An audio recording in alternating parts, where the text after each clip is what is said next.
Hello students, मैं अंजलि पयाल स्वागत करती हूँ आपका आईसीटी वर्चुअल क्लासरूम देहरादून से। कैसे हैं आप सब लोग? उम्मीद करती हूँ आप सब लोग अच्छे होंगे और अपनी लाइफ में बहुत बेहतर कुछ कर रहे होंगे। आज हम बात कर रहे हैं क्लास 11th की केमिस्ट्री की और इसमें हमारा आज लैब का सेशन है। यानी आपके कुछ तो आपकी थ्योरी के चैप्टर्स होते हैं जिनकी आप पढ़ाई करते हैं, उसके अलावा कुछ पोर्शन आपका प्रैक्टिकल का होता है जहां पर आपको कुछ प्रैक्टिकल परफॉर्म करने होते हैं। साथ ही साथ उसमें आपका वाइवा भी आता है, रिकॉर्ड भी आता है। तो यहाँ से हम लोग लैब के बारे में कुछ सीखेंगे, यानी कि कुछ प्रैक्टिकल हैं जो ओ लैब के माध्यम से परफॉर्म कराए जाएंगे। उनमें क्या क्या आपके प्रिंसिपल लग रहे हैं, क्या क्या उसकी थ्योरी आएगी, कौन से आपके थ्योरी के टॉपिक से वो रिलेटेड है जिस जो आप प्रैक्टिकल परफॉर्म करने वाले हैं, तो उसके बारे में हम लोग जानेंगे। ठीक है ना? तो आज के सेशन में हम सबसे पहले लैब के बारे में जानेंगे कि लैब होती क्या है, उसमें जाने से पहले क्या क्या हमें बेसिक रिक्वायरमेंट होती है, और फिर जब हम लैब में जाते हैं तो हमें क्या क्या ऑपरेटर्स वहाँ पर देखने को मिलते हैं, तो उनके बारे में हम एक बेसिक आइडिया लेंगे। ओके, तो आइए चलते हैं स्मार्ट बोर्ड की ओर। तो बच्चे, फर्स्ट प्रैक्टिकल आपका आता है introduction to basic laboratory equipments. ठीक है, आपका लेबोरेटरी में यानी प्रयोगशालाओं में जो आपके बेसिक इक्विपमेंट्स आते हैं उनके बारे में हम लोग यहाँ पर जानेंगे और सीखेंगे। ठीक है, क्या क्या है वो। सबसे पहले आपकी रसायन विज्ञान की प्रयोगशाला होती क्या है, ठीक है ना? तो आप 10 तक तो आप लोग विज्ञान पढ़ते थे, ठीक है। उसमें भी आप अलग अलग प्रैक्टिकल आपके होते हैं, तो आप अलग अलग लैब्स में जाते थे। फिजिक्स की लैब अलग है, केमिस्ट्री की अलग है, बायोलॉजी की अलग है। तो केमिस्ट्री की लैब में आप क्या करते हैं, जितने भी आपने केमिस्ट्री में बेसिकली लैब में किसी भी लैब में आप क्या कर रहे हो, थ्योरी में जो आपने पढ़ा है उसको आप परफॉर्म करोगे वहां पर, और आप क्या देखोगे कि क्या जो हमने पढ़ा है वही आपका रिजल्ट वहां पर आ रहा है या वैसा ही कुछ हो रहा है अगर हम प्रैक्टिकल परफॉर्म करते हैं। इसीलिए तो साइंस आपका क्या है, ऐसा सब्जेक्ट है जहां पर आप करके सीखते हैं। यानी आप प्रैक्टिकल करेंगे तो उससे और सीखेंगे, सिर्फ थ्योरी में पढ़ेंगे नहीं किसी सिद्धांत को, उसको आप परफॉर्म भी कर सकते हैं। तो रसायन विज्ञान की प्रयोगशाला रसायनज्ञों के लिए एक कार्यशाला है। कार्यशाला का मतलब क्या है कि जहां वो काम करते हैं। यहाँ छात्र क्या करेंगे, जो भी आप लोग स्टूडेंट हैं, रासायनिक पदार्थों की तैयारी करते हैं। यानी कोई भी आपको ऑर्गेनिक इनऑर्गेनिक कंपाउंड होता है वो बनाना होता है, उसको क्या करना पड़ता है, यहाँ पर सिंथेसाइज कराना होता है, वो करते हैं। इसके अलावा आइडेंटिफिकेशन होता है, पहचान करते हैं हम लोग, आकलन किया जाता है। तो इन सब का हम मेथड सीखते हैं और अलग अलग टेक्निक सीखते हैं। ठीक है ना, कि कैसे कोई आपका कोई भी केमिकल बन रहा है। जैसे दवाइयां बनती है ना, तो दवाइयां भी क्या है, एक केमिकल कंपाउंड है। तो जब केमिस्ट्री में हम यहाँ पर सीखेंगे तभी हम उसको बना पाएंगे। प्रयोग शुरू करने से पहले एक छात्र को यह पता होना चाहिए कि दिए गए प्रयोग के लिए आवश्यक उपकरण कहाँ से मिलेगा। यानी आपने कभी केमिस्ट्री की लैब देखी होगी ना, या कोई भी लैब आपने देखी होगी, तो उसमें अलग अलग सेक्शंस होते हैं, और कोई भी सेक्शन जो होगा वो पर्टिकुलर किसी एक इक्विपमेंट के लिए होगा, ऑपरेटर्स के लिए होगा, या फिर केमिकल के लिए होगा। ठीक है ना, इसीलिए आपको पहले से ही पता होता है। ये नहीं होता कि लैब में जाकर आप एकदम कंफ्यूज हो गए कि कौन सी चीज मुझे कहाँ मिलेगी। इसीलिए अलग अलग सेक्शन बने हुए कि जब भी आपको जिस चीज की रिक्वायरमेंट होगी आप पर्टिकुलर उस सेक्शन पे जाएंगे और वहां से वो ले लेंगे। ठीक है ना, उपयोग किए जाने वाले रसायनों का स्थान कहाँ से मिलेगा, यानी कि जो भी केमिकल्स आप यूज कर रहे हैं उसका स्थान कहाँ पर है और वो कहाँ से मिलेगा, ये सब आपको पहले से पता होना चाहिए। एक छात्र को प्रयोगशाला में काम करते समय प्रत्येक उपकरण के उचित उपयोग और बरती जाने वाली सावधानियों के बारे में पता होना चाहिए। यानी कोई भी स्टूडेंट है तो हमें पता होना चाहिए जब हम प्रयोगशाला में जा रहे हैं या लैब में काम कर रहे हैं तो उस समय पर हमारा कौन सा उपकरण है, कौन सा इक्विपमेंट है जो किस काम के लिए है। यानी हमें हर एक इक्विपमेंट का काम पता होना चाहिए और उसी से हमें वो काम परफॉर्म करना होता है। ठीक है ना, किसी और चीज से नहीं करेंगे। तो बेसिकली आपको एक आइडिया होना चाहिए लैब का कि लैब क्या है, लैब में कौन सी चीज कहाँ पर रखी हुई है। इसीलिए फर्स्ट डे जब लैब में जाते हैं तो आपको क्या किया जाता है, इंस्ट्रक्ट किया जाता है कि पहले ध्यान से अपनी लैब को देखिए कि लैब में कौन सी चीज कहाँ पर रखी गई है। लैब के बारे में आपको बताया जाता है कि किसे क्या कहा जाता है, कौन सा सेक्शन क्या है, कहाँ पर क्या रखा गया है, कौन सी चीज आपको कैसे यूज करनी है, तो वही हम यहाँ पर सीखेंगे। इसके अलावा प्रिकॉशंस जो आपने 10th तक प्रैक्टिकल किए होंगे उनको करने के लिए आपको प्रिकॉशंस बताए जाते हैं कि कोई भी प्रैक्टिकल परफॉर्म करने में आपको सावधानी क्या क्या रखनी है, क्योंकि यहाँ पर आप केमिकल्स के साथ यूज करते हैं। एसिड्स के बारे में आप लोगों ने 10th में पढ़ा है कि ये किसी भी सरफेस को कोरोड कर सकते हैं, यानी खराब कर सकते हैं, तो इन सब केमिकल से बचकर रहना पड़ता है। यहाँ पर हम बर्नर का यूज करते हैं, यानी कि आग वगैरह का प्रयोग करते हैं, ज्वाला फ्लेम्स बनती हैं आपकी, तो फिर आपको उनसे क्या सावधानी के साथ काम करना होता है, ठीक है ना। तो ये हमारा पूरा प्रयोगशाला के बारे में एक आइडिया हो गया। देन इस प्रकार की आपकी कुछ लैब्स होती हैं, ये स्लैब बनी हुई है, ठीक है। ये लैब्स होती हैं आपकी, इनमें क्या होता है बच्चे, ये देखो ये स्लैब बनी हुई है, इसके आगे आपके ये सेक्शन होते हैं जिनमें बेसिकली आपके रिएजेंट बॉटल्स या कुछ केमिकल्स रखे जाते हैं, ओके। इसके अलावा इस लैब में आप क्या करेंगे, प्रैक्टिकल परफॉर्म करेंगे, ओके। यहाँ पर आप प्रैक्टिकल परफॉर्म करते हैं इस वाले जोन में। ये आपके क्या होते हैं, सिंक होते हैं, वॉश बेसिन, जहां पर आप वॉशिंग का काम करेंगे, जितना भी वॉशिंग का काम होगा वो आप यहाँ परफॉर्म करेंगे। इसके अलावा यहाँ पर आपका बर्नसन बर्नर के लिए सेक्शंस दिए जाते हैं, यानी अगर आपको बर्नर का काम है तो वहां पर आपको गैस का कनेक्शन दे दिया जाएगा बर्नसन बर्नर से, और फिर आपको क्या करना है, उसका यूज करके प्रैक्टिकल को परफॉर्म करना है, ठीक है।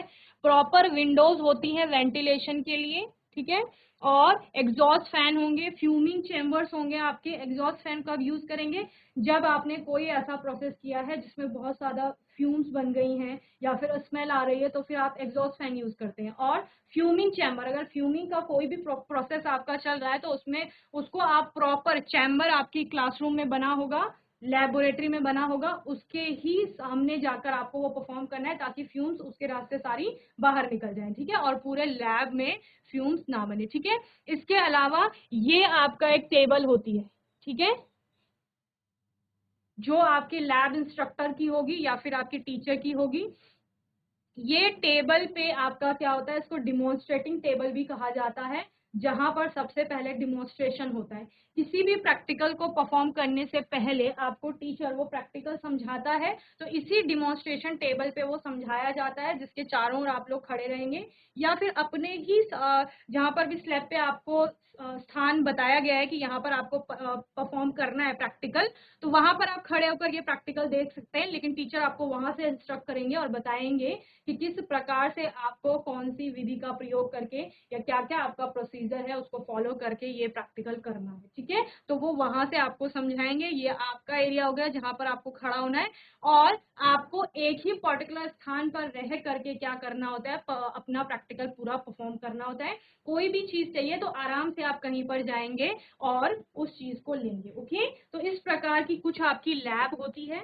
चलिए आगे हम देखते हैं बेसिक रिक्वायरमेंट जो हमें लैब में जाने से पहले चाहिए होती है। सबसे ज्यादा इम्पोर्टेंट, वैसे तो ये सारी जो चारों चीजें हैं वो बहुत इंपॉर्टेंट हैं आपके लिए लैब में जाने से पहले। ग्लव्स हमारे लिए सबसे ज्यादा इंपॉर्टेंट होते हैं, ठीक है ना।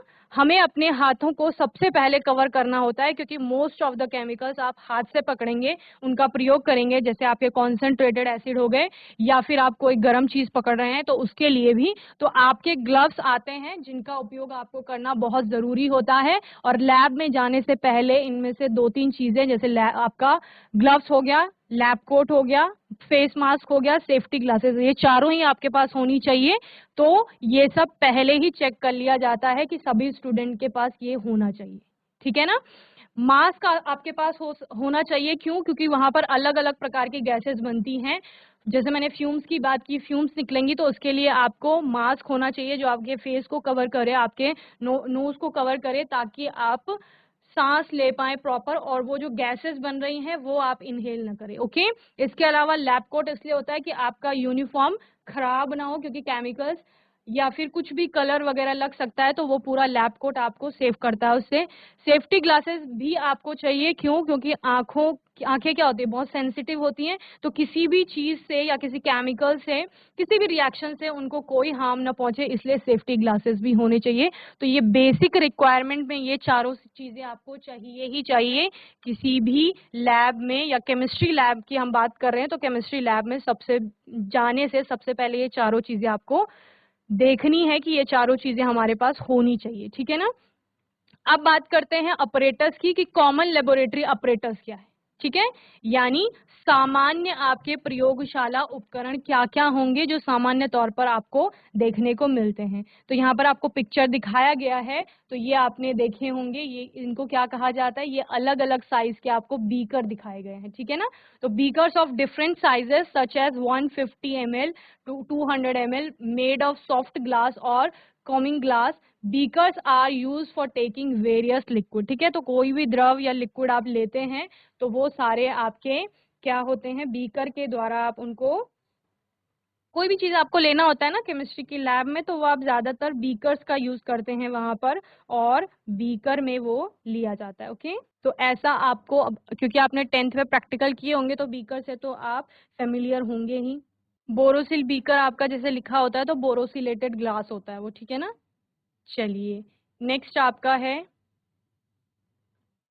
ये भी कॉमन आपका एक ऑपरेटस है, टेस्ट ट्यूब इसे कहा जाता है, यानी परख नली। इनका उपयोग किस लिए किया जाता है, जितने भी आप टेस्ट लगाते हैं, ठीक है ना, जैसे आइडेंटिफिकेशन टेस्ट वगैरह लगाते हैं, तो वो सब आप किस में लगाते हैं, टेस्ट ट्यूब में लगाते हैं, okay. Test tubes of different sizes are available. Small test tubes used for salt analysis, known as centrifuging tubes, and boiling tubes are also available, ठीक है। तो अलग अलग ट्यूब्स होती हैं, कुछ बहुत छोटे साइज की होती हैं, कुछ थोड़ा बड़े होते हैं, तो उन्हीं की बात की जा रही है।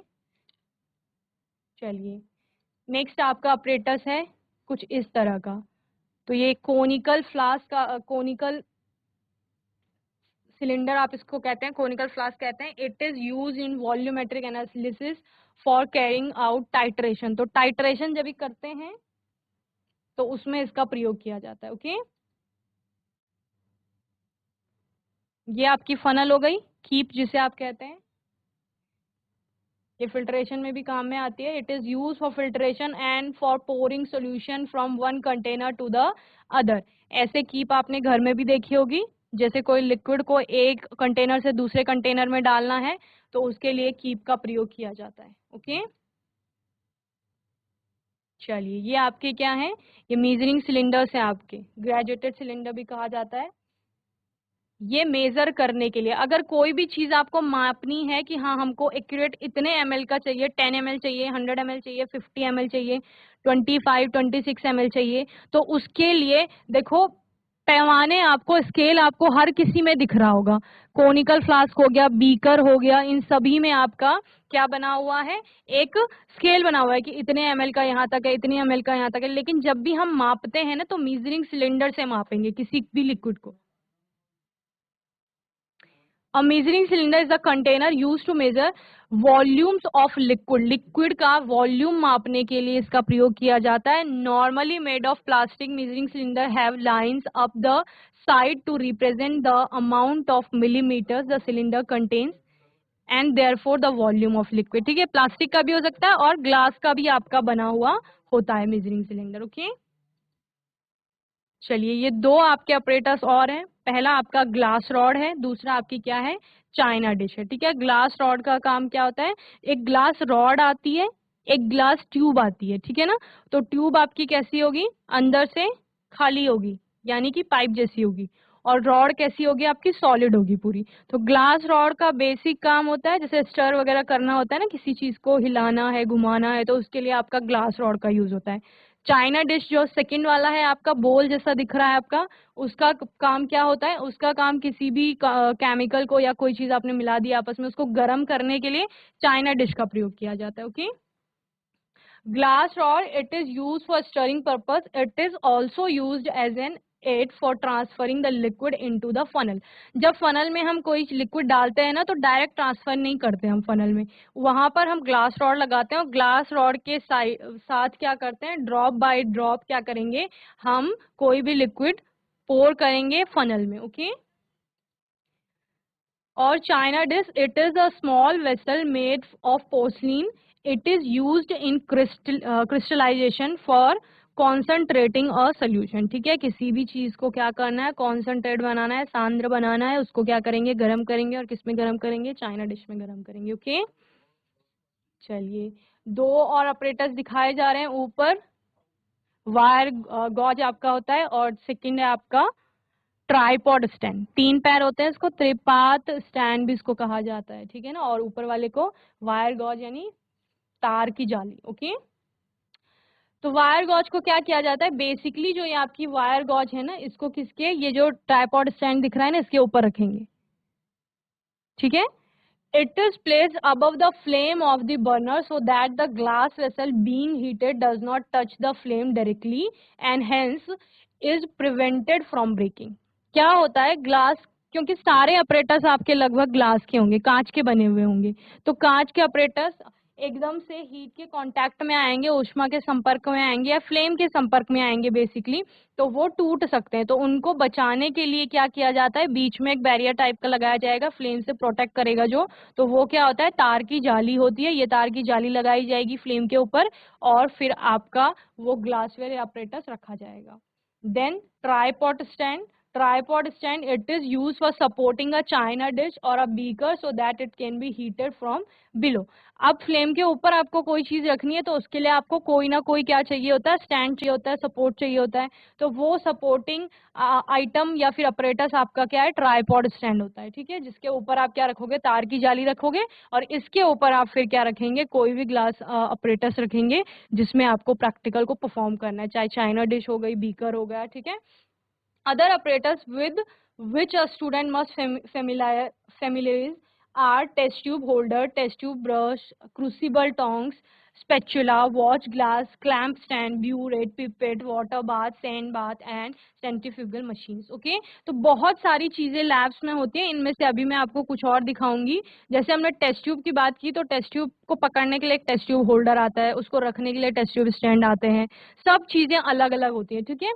यहाँ पर हम बात करें बंसन बर्नर की, तो बंसन बर्नर कुछ इस तरह का होता है. देखो, यहाँ से आपका गैस कनेक्शन दिया जाता है, यहाँ से आपका गैस कनेक्शन दिया जाएगा. ठीक है. ये आपकी नोब हो गई, यानी जिस प्रकार आपकी गैस में क्या होता है, बटन होता है, उसी प्रकार इसमें ये नोब होगी जिसको आप क्या करोगे, कम ज्यादा करोगे, स्टॉप कॉक भी इसको आप बोल सकते हैं. और इसी के द्वारा फिर यहाँ से आपकी क्या निकलेगी, गैस निकलेगी. एलपीजी का यूज कर रहे थे, एलपीजी निकलेगा. और फिर यहाँ से आप लाइटर की हेल्प से इसको क्या करोगे, या माचिस की सहायता से जलाओगे. ठीक है. तो इस तरह का ये पूरा पार्ट हो गया. ये आपको बता रहा है आउटर फ्लेम, इनर फ्लेम. ठीक है. इसको बर्नर ट्यूब कहा जाएगा जिससे आपकी गैस पास होगी. ये आपकी स्टॉप कॉक हो गई. इसको कॉलर कहा जाता है जहाँ से, यहाँ पर आपका छिद्र बने हुए होते हैं जहाँ से हवा पास होती है. ठीक है. और ये गैस का सोर्स है. ठीक है. ये पाइप जा रही है और यहाँ कहीं सिलेंडर लगा हुआ होगा. ओके. या गैस का कनेक्शन होगा. तो ये पूरा आपका क्या है, बंसन बर्नर है. इसके अलावा आप स्पिरिट लैम्प का भी यूज करते हैं. ये आपकी क्या है, वॉश बोटल्स हैं जो कि आपके काम में आते हैं वॉशिंग में या डिस्टिल वाटर रखने के, या फिर कोई भी चीज आपको वॉश करनी है तो उसके लिए वॉश बॉटल का यूज किया जाता है. ये एक धारा से पानी को भेजते हैं, इसलिए इनका प्रयोग किया जाता है. दूसरा आपका क्या है, ड्रॉपर है, जहां पर आपको ड्रॉप वाइज कोई चीज यूज करनी है तो उसके लिए ड्रॉपर का यूज किया जाएगा. ओके. ये आपकी पिपेट हो गई. ये वो वाली पिपेट है जिनसे आप शक करके क्या करेंगे, किसी भी लिक्विड को इसमें लेंगे. और ये कौन सी हैं, जहां पर पीछे आपका ये वॉल्व लगी हुई है, इसकी हेल्प से आप क्या करोगे, इसको आप पंप करेंगे तो इसमें लिक्विड आ जाएगा ऊपर. So pipettes are for varying size, designed for accomplish specific goals of volumes. These are narrow glass cylindrical pipes used for measuring an exact volume.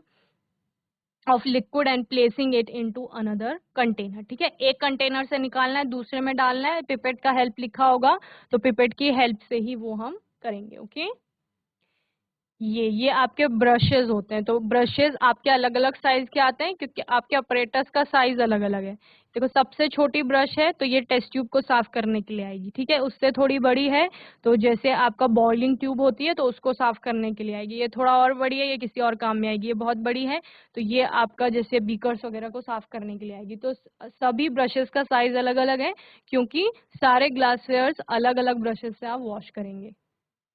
These brushes are used for cleaning cardboard bottles, wires, pipettes, burettes, beakers, graduated cylinders, flasks, centrifuge tubes, plastic test tube and glass test tube. Okay, ये आपका burette है, ये आपका titration में help करता है। इसको इस प्रकार स्टैंड में लगा देते हैं, इसमें आपका जो भी टाइट्रेंट है वो डाल देंगे और यहाँ से ये स्टॉप कॉक होती है, इसको लूज करेंगे, ड्रॉप वाइज आप इसको नीचे लेंगे और टाइट्रेशन का काम करेंगे। ओके, ये आपका टोंग हो गया, पेयर ऑफ टोंग। इसका प्रयोग किसी भी गर्म चीज को पकड़ने के लिए किया जाता है। ओके, ये आपका स्पैचुला हो गया। किसी भी केमिकल को निकालने के लिए आप स्पैचुला का यूज करेंगे। Okay,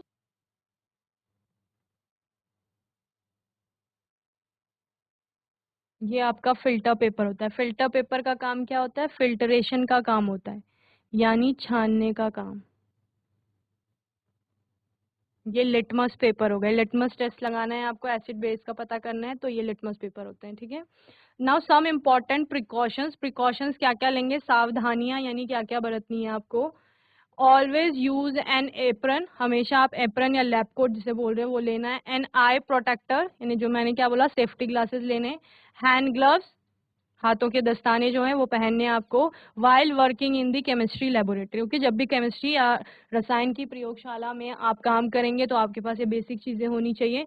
do not touch any chemical with hand as some of them may be corrosive, okay, किसी भी केमिकल को आप हाथ से नहीं छुएंगे क्योंकि इनमें से कोई भी आपका कोरोसिव नेचर का हो सकता है, यानी वो आपकी स्किन को जला सकता है, खराब कर सकता है, इसलिए किसी को भी टच नहीं करेंगे। बिफोर यूजिंग एनी रिएजेंट और chemical, read the label on the bottle carefully, never use unlabelled reagent. ठीक है, यानी बॉटल्स पे प्रॉपर लेबलिंग होनी चाहिए। लेबलिंग का मतलब क्या है? उसका नाम होना चाहिए उसमें, उसकी डेट क्या है, कब वो बना था, उसकी प्रॉपर्टीज भी लिखी होती है उसमें, जैसे बॉइलिंग पॉइंट, मेल्टिंग पॉइंट, तो वो सारी डेंसिटी होती है। तो वो प्रॉपर लेबल्ड जो रिएजेंट होगा या कोई रिएजेंट बॉटल होगी, कोई केमिकल होगा, तभी आप उसको यूज करेंगे। अगर कोई विदाउट लेबल के कोई केमिकल रखा हुआ है तो उसको आप यूज नहीं करेंगे, भले आपको किसी ने बोल दिया है कि ये वाला केमिकल है, तब भी आप उसको यूज नहीं करेंगे। फोर्थ है आपका, do not put any object into the reagent bottles. जो रिएजेंट बॉटल होती है जिनमें रिएजेंट्स रखे जाते हैं उनमें आप कोई भी ऑब्जेक्ट नहीं डालेंगे। Do not bring inflammable liquid such as alcohol, ether near the flame. जो आपके क्या होते हैं, इनफ्लेमेबल होते हैं, यानी कि ज्वलनशील आपके द्रव होंगे, उनको आप कभी भी फ्लेम के, ज्वाला के पास नहीं लेके जाएंगे। जहां पर भी अगर आप बुंसन बर्नर का प्रयोग कर रहे हैं, स्पिरिट का प्रयोग कर रहे हैं, तो उसके पास जैसे अल्कोहल, ईथर हो गए, ये ज्वलनशील होते हैं, जल जाते हैं, आग पकड़ लेते हैं, तो इनके पास इनको आप आग के पास लेकर नहीं जाएंगे। इसके अलावा always pour acid into water for dilution, never add water to acid. ठीक है, हमेशा क्या करेंगे, एसिड को पानी में डालेंगे। एक्सोथर्मिक रिएक्शन आपकी जैसे होती है, ये आपने पूरा पढ़ा है छोटी क्लासेस में भी। And do not use cracked glass apparatus such as beaker for heating purpose. अगर किसी में कोई क्रैक है ग्लासवेयर में तो उसको आप यूज नहीं करेंगे अगर आप उसको हीट कर रहे हैं तो। Be carefully while heating the test tube. Test tube को हीट करते टाइम आप केयरफुल रहेंगे क्योंकि टेस्ट ट्यूब का साइज भी बहुत छोटा होता है और उसको आपको हाथ से पकड़ के, यानी टेस्ट ट्यूब होल्डर की सहायता से फिर आपको क्या करना होता है, उसको हीट करना होता है। Should never point towards yourself और towards your neighbour while heating और एडिंग अ रिएजेंट। ठीक है, टेस्ट ट्यूब का जो आप क्या बोल सकते हो, माउथ या ओपनिंग होती है, वो कभी भी अपनी साइड को नहीं रखोगे, वो हमेशा दूसरी साइड को रखोगे या ऐसी साइड को रखोगे जहां पर कोई भी आपका आसपास कोई और स्टूडेंट नहीं है, या फिर जब भी आप उसको हीट कर रहे हो या फिर कोई रिएजेंट ऐड कर रहे हो तो अपनी फेस की तरफ को नहीं रखेंगे टेस्ट ट्यूब का मुंह, ओके, या दूर रखेंगे खुद से। डू नॉट हीट बीकर्स और china dish directly on flame, always make use of wire gauze. Okay, हमेशा आप तार की जाली का प्रयोग करेंगे जब भी आप क्या करेंगे, चाइना डिश या बीकर को हीट कर रहे हैं, डायरेक्टली उनको हीट नहीं करेंगे। Okay, be careful in smelling chemicals और vapours, always fan the vapours gently towards your nose. Okay, जब भी आपको किसी भी चीज की स्मेल लेनी होती है, कई बार आप स्मेल से भी आइडेंटिफाई करना होता है आपको, तो वहां पर आप एकदम से नहीं लेंगे, स्मेलिंग करते यानी सूंघते टाइम आपको ध्यान रखना है और धीरे धीरे अपने नोज के पास लाना है, ऐसे नहीं कि एकदम से आपने पूरा सब कुछ इनहेल कर लिया है। ओके, तो ये आपका बेसिक आइडिया था लैब के बारे में। तो बच्चों, आज के सेशन में हमने बेसिक आइडिया लिया एक लैब का कि आपकी लैब जो होती है वो कैसे होती है, क्या क्या बेसिक रिक्वायरमेंट है, कौन कौन से ऑपरेटर्स हैं। इसके अलावा बहुत सारे इलेक्ट्रॉनिक इंस्ट्रूमेंट आप लोग यूज करते हैं, जैसे मेल्टिंग पॉइंट ऑपरेटर्स हो गया, बॉइलिंग पॉइंट ऑपरेटर्स हो गया, हॉट प्लेट आप लोग यूज करते हैं, हॉट एयर ओवन करते हैं यूज, बहुत सारी चीजें, सैंड बाथ, वाटर बाथ, बहुत सारे आप इंस्ट्रूमेंट्स यूज करते हैं। तो उनके बारे में जैसे जैसे आपका प्रैक्टिकल आएगा और मटेरियल रिक्वायरमेंट आप वहां पर पढ़ते हैं, तो उसमें आप साथ में वो भी पढ़ेंगे। ओके, तो आने वाले सेशन में अपना फर्स्ट प्रैक्टिकल लेकर हम लोग चलेंगे, जिसको कि आपको परफॉर्म करना होगा। ठीक है, तो तब तक के लिए आईसीटी वर्चुअल क्लासरूम से जुड़ने के लिए धन्यवाद।